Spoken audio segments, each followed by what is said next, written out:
Hello and welcome to Caregiver Burnout, brought to you by the Hemophilia Federation of America's Families Program. I am Carrie Koenig, Families Program Manager at HFA. Also on the line, we have Erin Sheaffer, a licensed clinical social worker. We would like to take a moment to thank Takeda, Genentech, CVS Health, and Accredo for funding our Families Program. Without their generous donations, this webinar would not be possible. Today's presentation is Caregiver Burnout. We have an extremely knowledgeable speaker, Erin Sheaffer, licensed clinical social worker from Cranberry Township, Pennsylvania. Erin is a 2003 graduate of Edinburgh University of Pennsylvania, where she earned a Bachelor of Science degree in social work. In 2005, Erin graduated from the University of Pittsburgh with her master's degree in social work. She has worked in a variety of clinical settings since 2005. Her experience includes correctional facilities, hospice, hospital social work, and case management, as well as geriatrics. She has worked in a private practice for the past 8 years, where she specializes in treating anxiety, depression, substance abuse, and grief or loss counseling. We want to remind everyone as well that this webinar is for educational purposes only and is not intended to be construed as medical advice or the official opinion, position of HFA, its staff, or its board of directors. Attendees are strongly encouraged to discuss their own medical treatment with their healthcare providers. And with that, we can get started with our webinar. Erin, I'll let you take it from here. Hi, thank you very much for joining us for this webinar on caregiver burnout. I'd like to start out by talking about the goals of this presentation. The first goal would be to actually define caregiver burnout and to identify the signs and symptoms.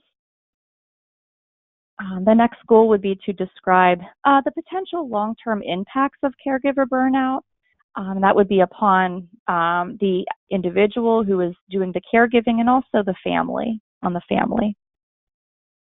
I'd also like to be sure to list some strategies that help to reduce the stress that caregivers experience.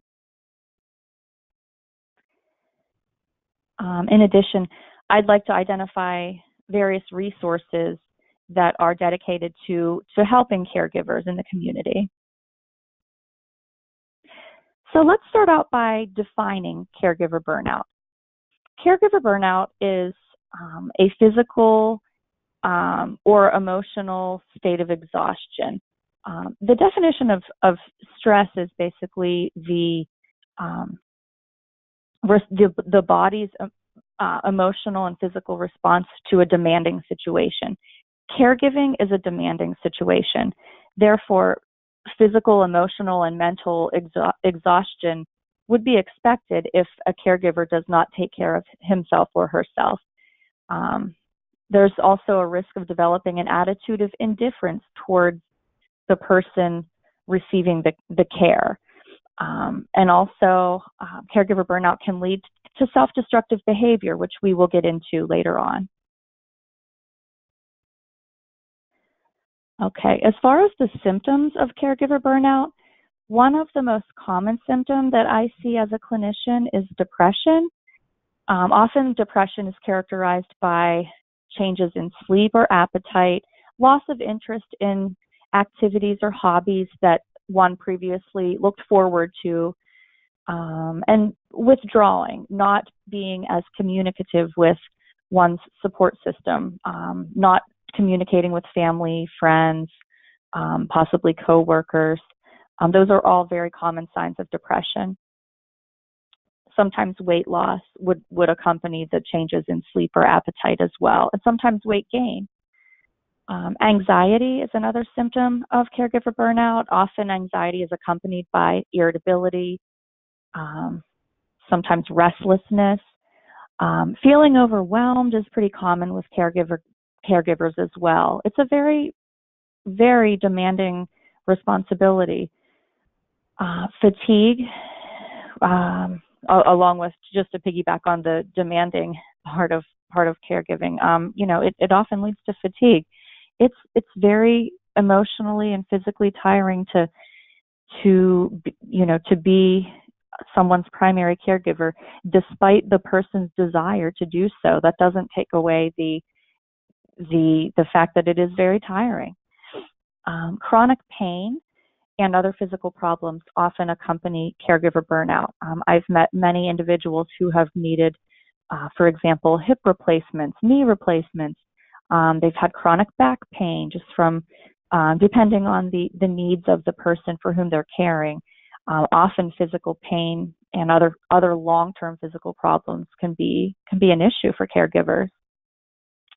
In addition, feeling resentment towards the person for whom you're caring. This is common, despite the fact that the caregivers are dedicated, compassionate. Often it's you're caring for a family member, so you love the person for whom you're caring. That doesn't take away sometimes the risk of feeling resentment. It's natural. If you are neglecting some of your own needs, it's natural that you may feel some resentment towards the person whose needs are the focus. It's so important that as a caregiver, and we'll get into this later on, it's so important that the caregiver pays attention to his or her needs as well. Now, I wanted to spend some time talking about this, feelings of wanting to hurt oneself or the person for whom you are caring. This is an extremely significant symptom of caregiver burnout. Not as common as some of the others, but it's definitely something that I have seen as a clinician in clients. It is, I can't emphasize enough how important it is to seek help if you or someone is having thoughts about hurting themselves or hurting someone else. And we will talk much more about that in some future slides. But that is one of the most significant, in fact, symptom of caregiver burnout. I've attached in this next slide my personal favorite assessment that I administer to caregivers. This is actually just a snapshot of the questionnaire. If you'd like to see the questionnaire in its entirety, you could go to the American Medical Association website, and that will be able to be viewed in its entirety. I have administered this assessment tool many times in a clinical setting. As Ms. Koenig said, I'm in private practice, so I often see patients in my office who are experiencing these symptoms, who are caring for a loved one. So I have informally utilized this assessment just by asking some of these questions in session. I've also formally administered this assessment tool and scored it. So it is I have found it to be, as a clinician, a very helpful tool for my clients and for me to assess exactly what deficits, what areas of need are the caregivers neglecting in their own lives, and how can we assess that and try to get the person back on track with self-care. So again, this is from the American Medical Association, and it is a wonderful, wonderful self-assessment for caregivers to assess the level of burnout. And I just want to emphasize that professional help is always available. I touched upon this a few slides ago. Individuals who have a suicidal plan or intent, for individuals, if you are experiencing thoughts about, not just thoughts, but in a plan and an intent to harm yourself, or a plan and an intent to harm another person, it is imperative that you reach out for help, for your safety, for the safety of others. Now, it is one thing to have, if an individual is depressed, it is one thing to have general, passive, possibly fleeting thoughts about death or dying. For example, oh, I wish I weren't here, or if I don't wake up tomorrow morning, that would be okay. Those are what I would consider passive, general death wishes or thoughts about death, that although it's, that is also concerning, that is also indicative of depression, that is quite different from having an actual suicidal plan or intent, or a homicidal plan or plan to harm another person with intent. The plan and intent are key. And if the plan and intent are present in the thoughts that that the individual is having, it is imperative that the person seek immediate assistance in a local emergency room, or at the very least a mental health or suicide hotline. We've listed the National Suicide Prevention Lifeline at the bottom of this slide, but again, it is certainly preferable to seek a professional psychological evaluation in person in a hospital emergency room. If an individual has a suicidal plan or intent to harm another person. Again, this is a very severe potential consequence of caregiver burnout if one does not care for oneself and ensure that his or her needs are being met. This is a worst case scenario, but it does happen, and it's important that as caregivers we all understand the importance of recognizing these very dangerous thoughts. So just want to emphasize again, professional help is always available.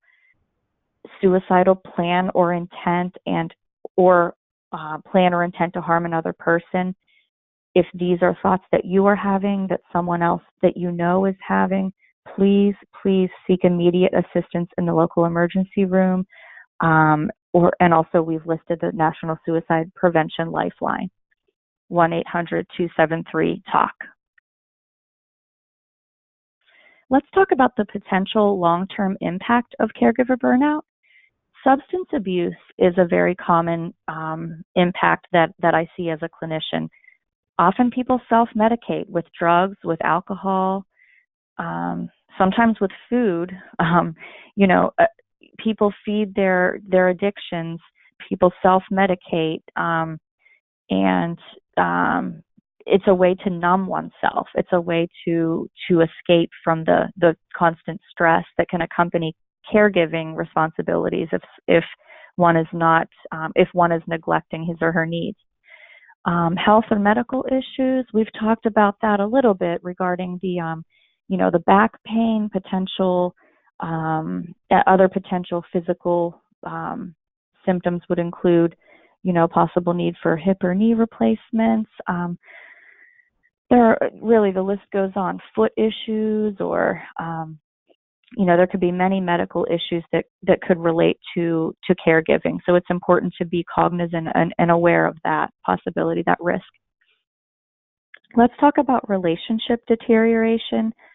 Often caring for a loved one, impacts marriages inevitably, even if the husband and wife are working together as a team, and the focus is caring for, say their child with a bleeding disorder or other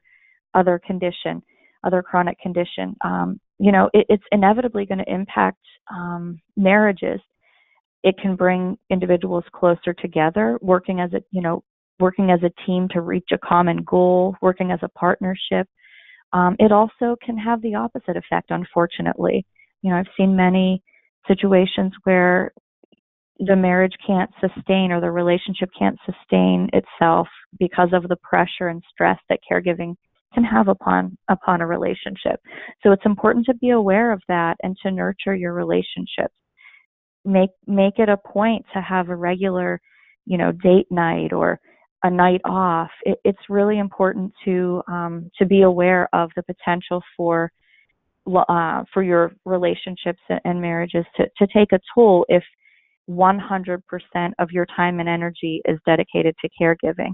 Obviously, caregiving is extremely important, but at the same time, we want to nurture our other relationships as much as possible, while making sure that the person that needs care is being cared for, obviously. issues related to having multiple caregivers within the family. This just refers to, sometimes in one household there may be, say, two siblings that are caring for a parent, or maybe two parents are caring for a child, or there are often situations where more than one person within a family has caregiving responsibilities. With that, we always run the risk of having, the caregivers may have different styles of caregiving, different ways of getting a task done. Neither way is necessarily wrong, but there may be some disagreement that may lead to some disagreement or some stress within the family if two individuals have differing opinions about how to complete the task at hand regarding caring for a loved one. So it's just something to be aware of, that there's always that risk of relationship deterioration whenever there are multiple caregivers within the family. What's important for caregivers to remember is that there is usually more than one way to complete a task, and just because something works well for you, it may work just as well to do it differently, for someone else. And it's important to respect people's differing styles of completing tasks, of caregiving. The important thing is that the person remains, safe and well cared for, and that can be really accomplished in a variety of ways. But I've seen many relationships deteriorate because of differing opinions about how to care for a loved one. So it's just something to be aware of, that risk of relationship deterioration. I want to emphasize again that professional help is always available. We've talked about the suicidal thoughts or plan, and also the risk of homicidal thoughts or plan, or just the plan to harm another person, the intent to harm another person. Something that we've not touched upon yet, however, are panic attacks. And I wanted to mention that because that's also a potential consequence of anxiety, which could stem from caregiving if our needs are not being taken care of. Panic attacks are basically a very short period of time where our level of anxiety is extremely, extremely high, and the person experiencing a panic attack experiences both catastrophic thoughts and physical symptoms of anxiety. So, for example, someone may be thinking something like, I'm going to die. I have to get out of here. I can't do this. I'm going to get hurt. Someone else is going to get hurt. I have to get out of here. Those catastrophic thoughts often accompany physical symptoms such as our palms are sweating, heart palpitations, dizziness, lightheadedness, shaking. So panic attacks they often come on without warning. They are just a period of very, very heightened anxiety. I just want to mention that, professional help is always, always available. We've listed, again, at the bottom of the screen, the National Suicide Prevention Lifeline, 1-800-273-TALK. Let's talk about multiple caregivers. Often two or more individuals share the responsibility of caring for a loved one. Often there's a primary caregiver. So sometimes, for example, if a child or children have a bleeding disorder or another chronic illness, maybe mom is the primary caregiver, but dad, resides in the house, but is out of the house Monday through Friday working, but it still has that caregiver role when he's in the home, but mom identifies as the primary caregiver. Although it's wonderful to have, and we've talked about this in previous slides, it's wonderful to have to be able to have sort of a backup person or the support of another person. It also can lead to some trust issues sometimes between the primary caregiver and the other person willing to provide support, whether that be the spouse or maybe the grandparent or a sibling or something. There's always a risk of not trusting. The primary caregiver may have trust issues, may have trouble letting go and relinquishing the control. It's so important for the primary caregiver to remember that respite is necessary. A break is necessary for this person, for the primary caregiver.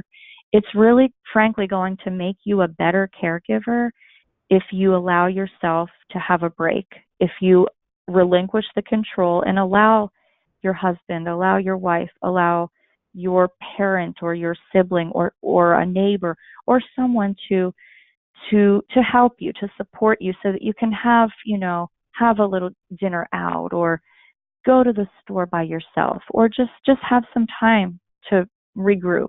It is so important. So that's one of the perks of having multiple caregivers, but also it can be detrimental if there are trust or control issues. So it's always important to be aware of that. Obviously, the primary caregiver feels a tremendous sense of responsibility and commitment, and that is absolutely wonderful. However, it is imperative that the primary caregiver be willing to let go and allow others to help from time to time. I promise it will make you a better caregiver. Okay, so let's talk about how to assess if you are experiencing caregiver burnout. So this is one of my favorite diagrams I use a great deal in therapy for different reasons. So if you take a look here, there are three major areas that we as humans focus on in our lives. Relationships, that would be friends, family, spouse. Achievement, for most of us, that is either work or school. There are other areas of one's lives that would fall under that category, but by and large, we're talking about school and work. The third area would be activity, leisure. That's basically any purposeful activity that brings you joy, a hobby, something that brings you joy, something that you look forward to, something that makes you happy and boosts your mood. So it is extremely important to try to achieve balance between these three areas that we discussed: the relationships, achievement, and activity or leisure in our lives. Now, it is never going to be a perfect equation, but I can promise you that if a great deal of time and energy is placed in one particular area, the other two areas will be at least somewhat neglected. So for example, if one pours himself or herself 100% into a job, I can promise you that relationships and purposeful activity are being placed on the back burner to some degree. It is not realistic to expect this balance to be perfect, but it's very important, especially for caregivers, to be cognizant, to be mindful of this phenomenon. So neglecting one area will take a toll on the caregiver's overall well-being, whether it be physical, whether it be emotional. Also, it diminishes the ability to adequately care for their loved one. So I truly believe that if caregivers are not cognizant of the importance of balance between relationships, achievement, and activity, purposeful activity, by extension, not only is the person not prioritizing himself or herself as much as possible. But also with that alone diminishes the ability for the person to care for others. So it is just, I can't emphasize enough how important it is for us to be mindful of the balance in our lives. Pouring your heart and soul into one of these three areas will inevitably allow less time, energy, emotion for the other two. And as a caregiver, it's extremely important to be mindful of this.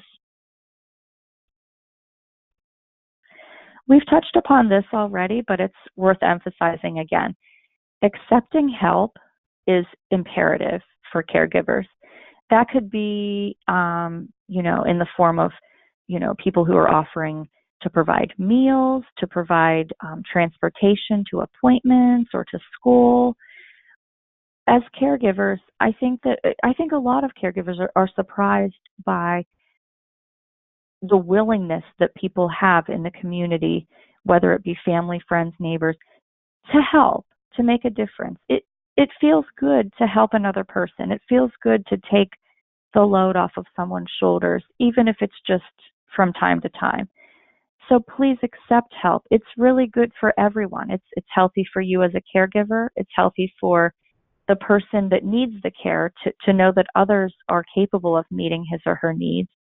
And finally, it's also really helpful emotionally for the person who's offering to help. It's gratifying to help another person. It's important to remember that asking for help is not a weakness. Asking for help is a strength. Not everyone can ask for help. Not everyone is capable of relinquishing that control. But I would encourage you to work towards that. I promise you that self-care is really, really important as a caregiver, and accepting help and even asking for help is a big part of that, so that you can have a break from time to time. It's okay to take a break. It's more than okay to take a break. We all need a break from time to time, especially caregivers. Again, we've listed the National Suicide Prevention Lifeline at the bottom of the screen, 1-800-273-TALK. I just wanted to mention FMLA, which is the Family Medical Leave Act. This entitles eligible employees of covered employers to take unpaid, job-protected leave for specified family and medical reasons with continuation of group health insurance coverage under the same terms and conditions as if the employee had not taken leave. So eligible employees are entitled to 12 work weeks of leave in a 12-month period for the following reasons. And that would be either to care for an employee's spouse, child, or parent with a serious health condition, or a serious health condition that makes the employee himself or herself unable to perform the essential functions of the job. So it's important that you check with your employer to see what your rights are. Depending on the size of the employer, these rights, the FMLA can vary. So it's very important to check each person's. It's important for each person to check his or her individual situation with your employer to see just to be aware of what your rights are.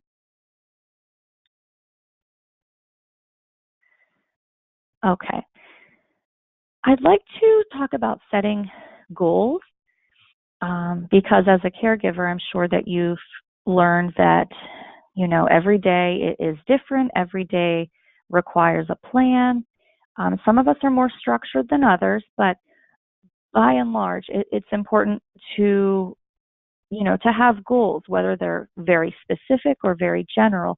Goals are a big part of the process of caregiving. And to make them more realistic or more manageable, it's important to try to break them into smaller pieces. I have some examples of that. The first example would be ordering treatment supplies. So that can be an overwhelming task. So, you could break that up possibly by, and this is just a suggestion, but you could, inventory what you need, what you have on hand, that could be a goal for, Monday, and then Tuesday you could make the actual call. So that's just to illustrate that anything can be broken up into smaller pieces, and it makes it more realistic and more manageable. Often caregivers are too hard on themselves, and they set unrealistic goals, and often when unrealistic goals are set, they're difficult to achieve, and you end up feeling like a failure when really the issue is that the goals weren't broken up into small enough pieces. So that's one example. Self-infusion, that can be broken up as well. For example, just a suggestion, you could, if your child, for example, has a bleeding disorder, you could potentially teach the child how to gather all of the supplies first. That could be step one, and that could be mastered on, in a period of 1 day or 2 days. And then, after that, after gathering the supplies is mastered, then move on to mixing medication after the supplies aspect is mastered. So cleaning your home is another example. A lot of people think, okay, it's today I'm going to clean the house. Well, that's a very general goal. It's a very, for many of us, it's an unrealistic goal to achieve that in 1 day.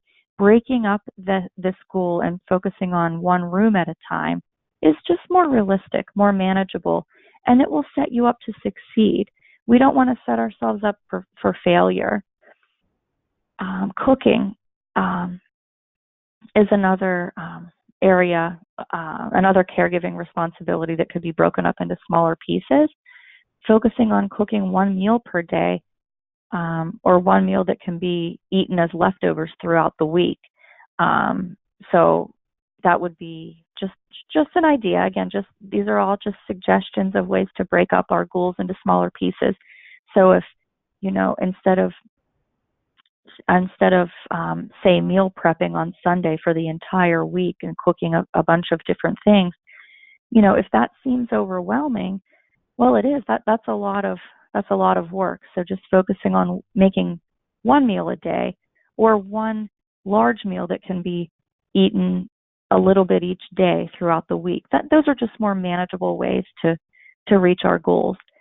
So in summary, I just would encourage you to look at each task in front of you as a caregiver and assess how you can break it into smaller pieces to make it more manageable, make it more realistic, and set yourself up for success. Okay, I'd like to talk about getting connected in the community. I'm a social worker by education, so I'm all about resources. Resources in the community are key. So I think it's so important to use your local member organization for support networks and for respite care. A lot of people are unaware of the different respite options and community options available for respite in their community. Attending local events to meet others is extremely important as well. You may be surprised at how many people maybe in your own community are dealing with some of the same stressors, and just commiserating with others, bouncing ideas off of each other can be extremely therapeutic and helpful. And logistically, you may find that you're able to support one another in the future, just based on a chance meeting in the community. So attending local events to meet others is very, very important. Building relationships with others who have similar caregiver needs, that goes a lot, just piggybacks on what I just mentioned about attending local events. Often when you attend when people attend a community event related to a specific cause, relationships are sparked and built with others who have similar caregiver needs. Again, ideas can be shared among caregivers. Possibly contact information could be exchanged, and it could turn into not only a friendship, but also a sort of a supportive relationship where if one person needs respite, maybe the other could provide it, and vice versa. Social media is another really important way to provide method of providing connections with others. There are numerous apps available for caregivers, and other methods of social media can provide connections, such as, there are Facebook support groups for many different issues and challenges that people face. So social media, although it does have its disadvantages, it certainly can provide relevant and helpful connections with others in the caregiving community. I wanted to talk about coping statements. So the type of therapy that I provide is called cognitive behavioral therapy. And basically, this is the idea that our thoughts very much drive our mood and behavior. I strongly believe that our thinking patterns can affect our moods and the level of stress that we experience in our lives, especially when we're facing challenges. I help people to identify thinking errors. Basically, thinking errors are unhealthy patterns of thought that impact our mood negatively. So focusing on the negative. One example of a thinking error that is very common is filtering. Filtering refers to completely disregarding any positive aspect of a situation and focusing completely on the negative. Catastrophizing is another example of a thinking error, and that would be, jumping to the worst possible scenario or the worst possible conclusion in any given situation. All or nothing thinking is another example of a thinking error, and that's basically thinking of things in terms of, it's all good or it's all bad. There's no gray area. Well, most situations in life contain gray areas, but all or nothing thinking is a thinking error that often people engage in whenever they're under a high amount of stress. Now, the illustration on this page is, I love this because it really illustrates how our thinking patterns can affect our mood. I'm sure you've all heard that you can perceive the glass as half full or half empty. Both are true. It's just a matter of how you're thinking about it, how you're looking at it, how you're perceiving it. The way that we think is extremely relevant to how we feel and our mood, and as caregivers, our stress level. So it's important to keep a positive mindset. Look at the glass perceive the glass as half full. Be kind to yourself. Don't be hard on yourself. It's important for you to give yourself credit for all that you're doing to care for your loved one. It's not easy being a caregiver. No one said it was easy. And if they did, they've never been a caregiver. It is a very draining at times, frankly, responsibility. Even if it's something that you're choosing to do, it's still okay for you to feel drained, to feel fatigued. You can't help how you feel. You can certainly help how you think. So that is something that I want to encourage you to be aware of, are your thinking errors. Are you focusing on the negative? Are you filtering? Are you completely disregarding all of the positive things that you've done for the person for whom you're caring, such as providing meals, keeping the person safe, warm, clean, dry, and just focusing on the one negative thing. Oh, I forgot to give him or her their dose of medication at this time, and I gave it to them maybe a half an hour late or something. Or it's all about how you have a choice as far as how you think. You have a choice. You can focus on the negative, or you can give yourself credit for all the positive things, acknowledge, the mistake and move on. There's no changing it, but learn from it and give yourself credit. Give yourself a pat on the back for what you're doing as a caregiver. You're doing an incredible job. along those lines, make yourself a priority. It is important to set health goals for yourself. Don't neglect your own need for a doctor visit or exercise or anything else that you need to do to be healthy. Some people swear by, regular yoga sessions or running. Make yourself a priority. It's important for you to remain healthy. If you do not keep yourself healthy, there is no way that you can be the best caregiver possible. Please make yourself a priority. Please exercise. Please see your doctor. Please set personal health goals. I wanted to mention a few caregiver resources. The Family Caregiver Alliance, the National Alliance for Caregiving. And also, as I mentioned before, there are many apps available on your smartphones. I listed one called Caregivers in the Community. It's important to be aware of the resources in our community. So these are just a few. Please become aware of the specific resources available in your community as well. And we've also listed the National Suicide Prevention Lifeline, 1-800-273-TALK.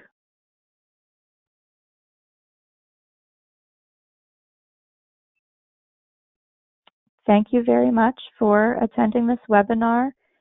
I hope that you found this to be helpful, and I hope that you all have a wonderful day. Thank you. Thanks, Erin, for that very insightful presentation. If you have any questions, please contact us at hfaprograms@hemophiliafed.org. And I just wanted to take a moment to thank Erin one more time, and I hope you all have a wonderful day.